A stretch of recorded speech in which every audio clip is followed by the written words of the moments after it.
Look at this top that I made. I know it's already out of season, but I made it on the last day of October, and I'd love to talk a bit about it. Yes, the last day of October, meaning I made this whole top in one day. I made it using a domestic knitting machine, and I've been learning this machine for a few years now, so that's why I managed to make it so fast. Before you say anything, I am not cheating, since I'm not competing with anyone. I admire hand-knit garments immensely.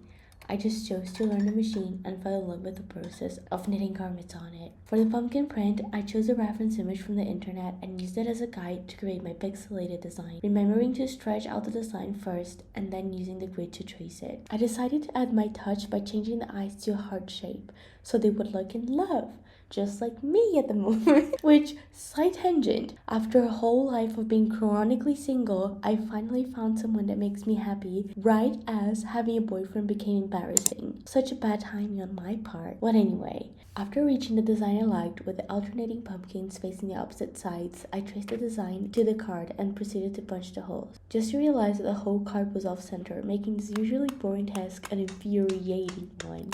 I've never been so bothered by hole punching. It's freaking me out. It's all off center, guys. Ew. Once that was done, I proceeded to be dumb and started top by making a 1-to-1 rib for a loose fitting top and forgetting how to do that in the process. I realized that was a dumb idea and started it all over with a fold over hem. I don't want this. Then I added the card to the machine and I knit straight for 100 and something rows. Orange yarn was a bit thick for the machine and the black one was a little bit fragile, so it wasn't the smoothest process, but it worked.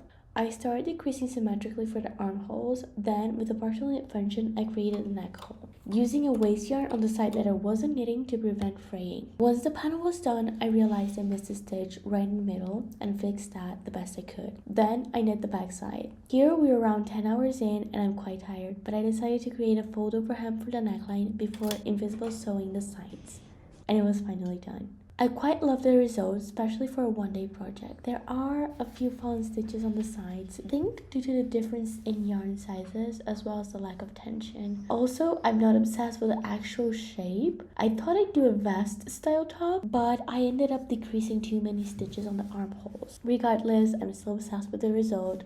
Let me know what you think of the process. Bye bye.